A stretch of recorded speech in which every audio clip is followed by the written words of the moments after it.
পশ্চিম পাকিস্তানিরা বলেছিল, বাঙালি তোমরা আমাদের দাস, আমরা তোমাদের প্রভু। আমরা বলে দিয়েছিলাম, আমাদের প্রভু একজন আরশের উপর থাকে, জমিনে আমাদের বন্ধু থাকতে পারে, কোন প্রভু থাকতে পারে না। আমরা বলেছিলাম, ভ্রাতৃত্বের হাত বাড়িয়ে দাও, সে হাত আমরা আলিঙ্গন করে নেব। প্রভুত্বের দৃষ্টি দিয়ে তাকাবার চেষ্টা করবে। সে বছর ধরে জীবন যাপন করেছে।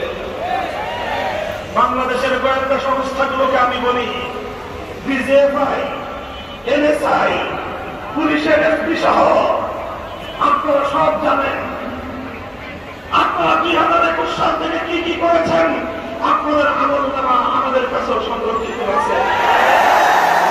আমাদেরকে লাঞ্ছিত করার জন্য, আমাদের বিরুদ্ধে ষড়যন্ত্রের জাল বলবার জন্য বিজেপি, এনএসআই সহ প্রত্যেকটা গোয়েন্দা সংস্থাকে শেখ হাসিনা ব্যবহার করেছিল, তারা ব্যবহৃত হয়েছিল।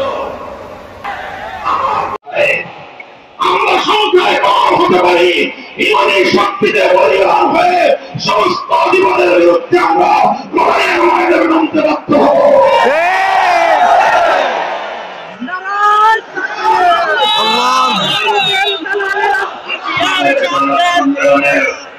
এই মঞ্চ থেকে